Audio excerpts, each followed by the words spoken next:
Paniyara intermediate college Paniyara बाजार। हम अध्यापक सुनील गुप्ता जी। आज हम आप लोगों को कक्षा 10 सामाजिक विज्ञान के बारे में बताएंगे। अध्याय का नाम है मुद्रण सांस्कृतिक और आधुनिक दुनिया,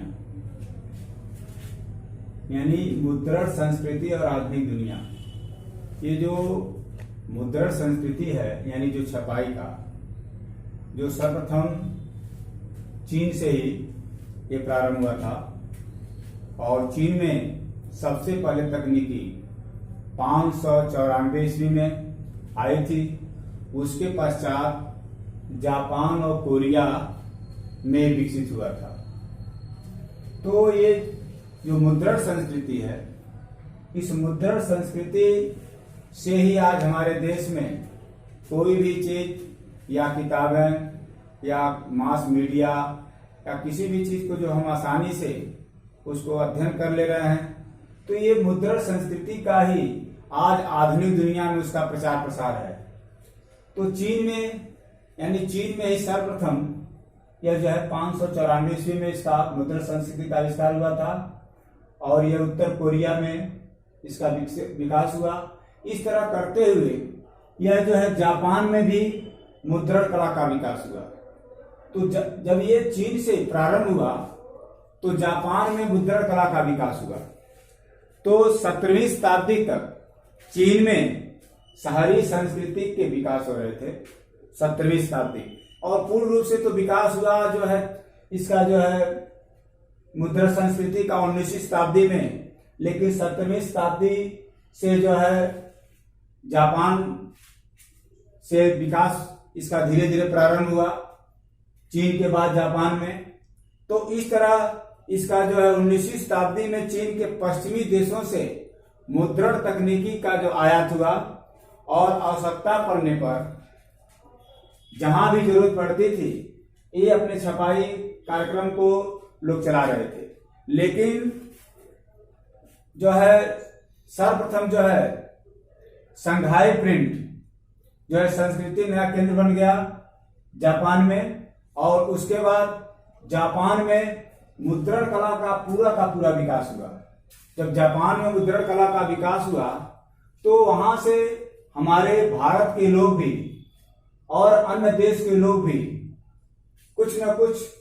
वहां से विकास से अध्ययन कर रहे थे, प्रचार प्रसार, धार्मिक किताबें जो वहां से छप रहे थे, जो संघाई प्रिंट प्रेस। तो इस तरह जो मुद्रण संस्कृति की आधुनिक दुनिया में चीन से प्रारंभ हुआ तो वो जापान में भी हुआ और जापान से आगे बढ़ते बढ़ते यूरोप में भी मुद्रण कला का विकास हुआ। तो जब यूरोप में इसका मुद्रण कला का विकास हुआ तो सर्वप्रथम 1295 ईस्वी में सर्वप्रथम जो है 1295 ईस्वी में जब यूरोप में मुद्रण कला का विकास हुआ तो मार्को पोलो जो इटली आया तो वह चीन से काठ की एक तख्ती, यानी जो काठ का जो छापने वाला एक तख्ती था उसको लेकर के इटली से यहाँ वुड ब्लॉक जो तकनीकी अपने साथ लेकर आया था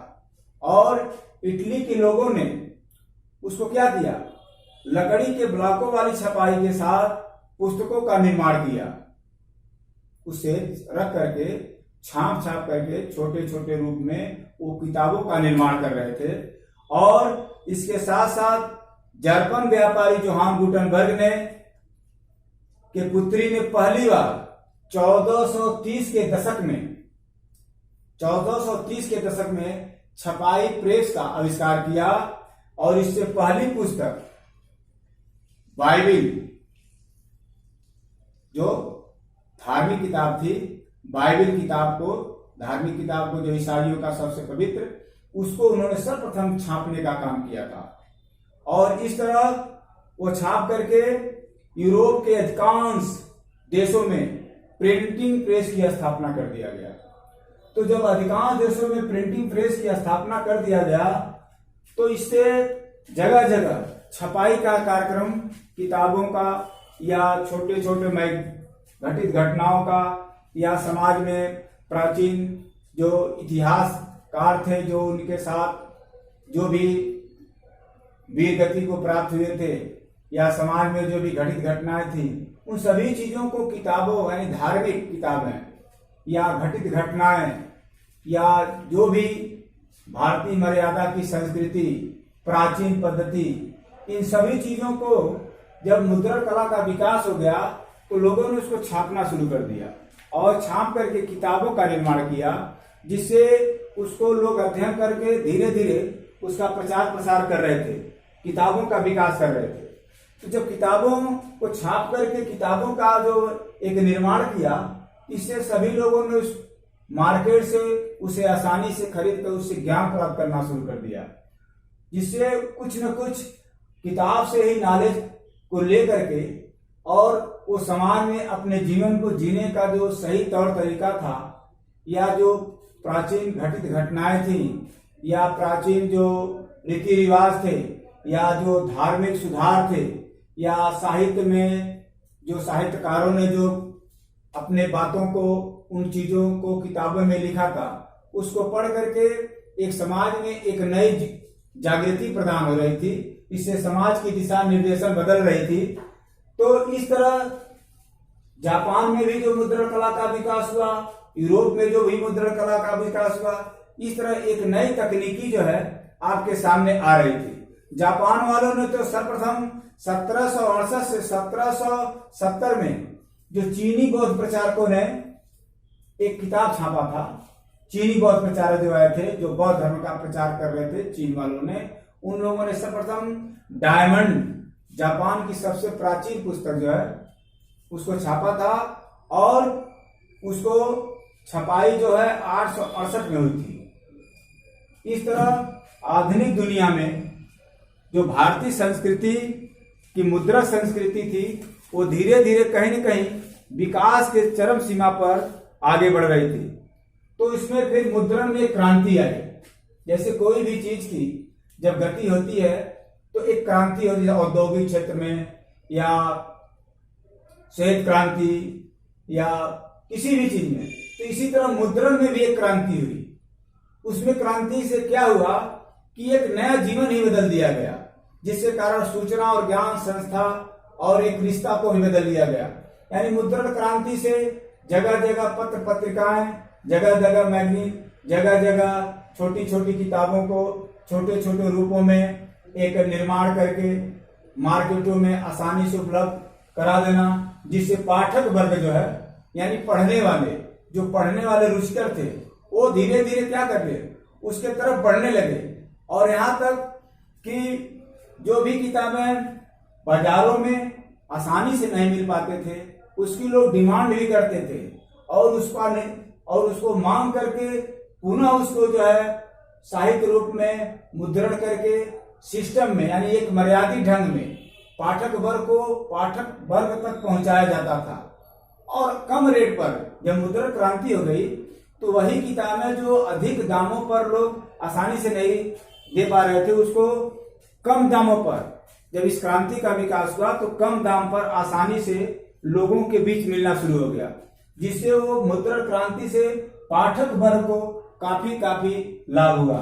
और इस मुद्रण क्रांति से क्या हुआ, धार्मिक सुधार, जो कैथोलिक धर्म में, ईसाइयों के धर्म में जो व्याप्त चर्च, भ्रष्टाचार या बुराइयां या अंधविश्वास थे, वो धार्मिक जो व्याप्त बुराइयां थी उनको भी उस किताबों में छाप करके लोगों तक पहुंचाया जाता था, जिससे जो भी धर्म में कमियां थी उसको पाठक वर्ग या लोग उसको पढ़कर अपने अंदर सुधार कर रहे थे, और एक साहित्य के क्षेत्र में, एक धर्म के क्षेत्र में, एक सामाजिक गति के क्षेत्र में विकास के तरफ जा रहे थे। यानी ये धार्मिक सुधार में भी इसका कहीं न कहीं जो है मुद्रण संस्कृति का, इसका भी जो है पाठक वर्ग के साथ जो है धार्मिक सुधार में भी इसका कहीं न कहीं अहम भूमिका था। तो इस तरह मार्टिन लूथर ने तो प्रोटेस्टेंट धर्म में जो व्याप्त बुराइयां थी उसको जो सुधारने का जो लिखा ही था, लेकिन 16वीं शताब्दी में मैनकिया ने किताबों को पढ़ना शुरू कर दिया था, जिससे कैथोलिक चर्च उससे क्या हो गया था, क्रुद्ध हो गया था, क्योंकि उसकी जो कमियां थी उन किताबों में अंकित किया गया था। और उन किताबों में अंकित करने से क्या हो रहा था कि समाज में जो व्याप्त भ्रष्टाचार थी, धर्म के नाम पर जो व्याप्त अंधविश्वास थे या व्याप्त बुराइयां थी, वो धीरे धीरे क्या हो रही थी, समाप्त हो रहे थे। लोग सही धर्म के तरफ बढ़ रहे थे। धर्म के नाम पर जो शोषण हो रहा था समाजों में, उसको धीरे धीरे क्या हो रहा था, सुधार हो रहा था। क्योंकि उन चीजों को बहुत सिस्टम से उन लोगों ने छाप करके पाठक वर्ग तक पहुंचाया था, जिससे हर वर्ग के, छोटा वर्ग या बड़ा वर्ग या समाज में जो बहुत बड़ा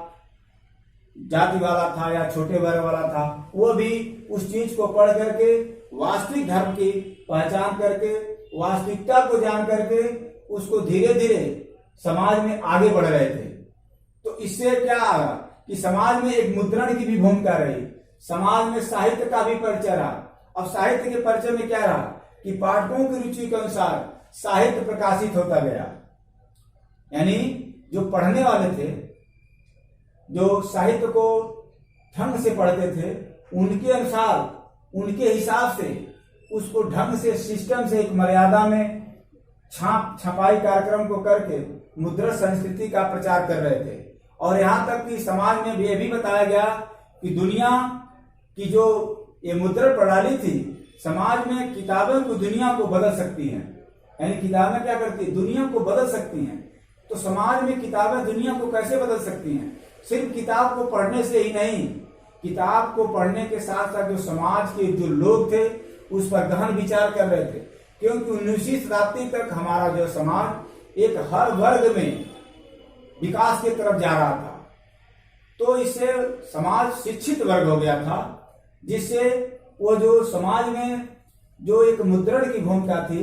वो धीरे धीरे आगे की तरफ बढ़ रही थी। और समाज में जो व्याप्त बुराइयां थी, या जातिवाद था, या धर्मवाद था, या क्षेत्रवाद था, इन सभी चीजों का कहीं न कहीं उसमें किताबों में उसका, साहित्यों में उसका मतलब अंकित किया गया था। उसको लोग पढ़ करके उसका मूल्यांकन कर रहे थे, उस पर विचार कर रहे थे, जिससे मुद्रण संस्कृति जो है, अभी भी देख लिया जाए तो आज आधुनिक दुनिया में मुद्रण संस्कृति का इतना काफी प्रचार प्रसार हो गया है कि जगह जगह हर बच्चा अपने घर बैठे ही अपनी चीज उसको किताबों के माध्यम से या पेपरों के माध्यम से या सिस्टम से या मास मीडिया के माध्यम से, जो जोहान गुटेनबर्ग ने जो छपाई का आविष्कार किया था, तो जो प्रिंटिंग प्रेस, इससे क्या हुआ, एक नई दुनिया बनी। यानी मुद्रण संस्कृति का एक बहुत बढ़िया विकास हुआ, जिससे आज हमारे समाज में उसकी कहीं न कहीं रूपरेखा हमको देखने को मिलती है। अब आ जाता है आपका नई प्रौद्योगिकी का आविष्कार। तो नई प्रौद्योगिकी में क्या था कि 19वीं शताब्दी के मध्य में न्यूयॉर्क रिचर्ड एम होम ने शक्ति चालित बेलनाकार प्रेस का निर्माण किया था। और जिसमें क्या था, प्रति घंटा ये जो बेलनाकार यानी बेलनाकार आकार की जो प्रिंटिंग प्रेस का जो था, वो प्रति घंटा 8000 प्रतियां छापती थी। अब विचार करिए, एक घंटा में 8000 प्रतियां। और 19वीं शताब्दी के अंत में ऑफसेट प्रेस विकसित हुआ, जो एक साथ, जब 19वीं शताब्दी के अंत ऑफसेट प्रेस विकसित हुआ तो एक साथ जो है 6 रंगों की छपाई कर सकता था। यानी विचार करने की बात है, एक कलर में पहले छपाई होती थी, सफेद या हरा या नीला। लेकिन जब ये जो है ऑफसेट मशीन का 19वीं शताब्दी में प्रिंटिंग प्रेस का आविष्कार हुआ, तो एक एक साथ 6 कलर का यानी 6 रंगों की छपाई को आसानी से जो है उसको छापना शुरू कर दिया। तो उससे क्या होता, जो पढ़ने वाले पाठक वर्ग थे,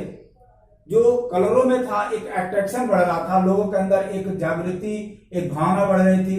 कलर से भी एक आदमी के अंदर एक मानवीयता के आधार पर देखा जाता है, तो कुछ लोग कलर को भी पसंद करते हैं। उससे भी एक प्रचार प्रसार में एक छपाई का जो था, मुद्रण संस्कृति का जो विकास था, उससे कहीं न कहीं एक आदमी के या उस समाज के लोगों पर, दिमाग पर उसका भी असर पड़ रहा था। तो जब 6 रंगों के साथ प्रिंटिंग के जो आविष्कार किया गया था, प्रिंटिंग प्रेस, इससे ऑफसेट मशीन यानी जो बेलनाकार ग्रुप में तो बड़ा, तो 8000 प्रतियां जो है 1 घंटे में छाप देती थी। तो विचार कर रहे हैं, इससे एक आधुनिक दुनिया में मुद्रण संस्कृति का एक विराट विकास हुआ। और इसको विकास होने से क्या हुआ कि समाज में जो पढ़े वर्ग के लोग थे, जो इधर उधर भटक रहे थे, वो लोग भी ऑफसेट मशीन के माध्यम से अपनी की टेक्निक जानकारी करके वो भी छपाई का काम करके अपनी एक मतलब बेरोजगारी भी दूर कर रहे थे और कहीं न कहीं उनको एक रोजगार मिल रहा था। लोग उसके तरफ पढ़ाई की तरफ अग्रसित हो रहे थे, शिक्षा की तरफ जागरूक हो रहे थे और जैसे हिंदू धर्म या ईसाई धर्म या हजरत मोहम्मद साहब ने जो भी धर्म मतलब इस्लाम धर्म, इन सभी प्रचारकों ने जो किताबें लिखी या महात्मा बुद्ध ने बौद्ध धर्म का प्रचार किया, तो सभी किताबें जो एक सिस्टम में आधुनिक दुनिया में एक सिस्टम में छपाई करके हर धर्म प्रचारकों को जो किताबें आसानी से मिलती थी उसे हर वर्ग के धर्म प्रचारक, हर वर्ग के प्रभु प्रेमी या पाठक वर्ग उसको आसानी से पढ़ करके अपने को जानकारी प्राप्त कर रहे थे और मुद्रण संस्कृति का विकास से समाज में व्याप्त जो बुराइयां थी एक प्रकार से ले लिया जाए धर्मों में या जो कुरीतियां थी या जो जातिवाद घटना थी जिसको डॉक्टर भीमराव अम्बेडकर ने भी जातिवाद घटनाओं को भी तो किताबों में ही छापा और ज्योतिबा बाई ने भी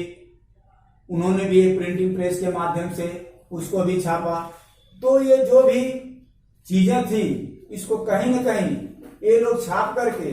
जो समाज में कुंठित विचारधाराएं थी या समाज में जो व्याप्त अंधविश्वास थे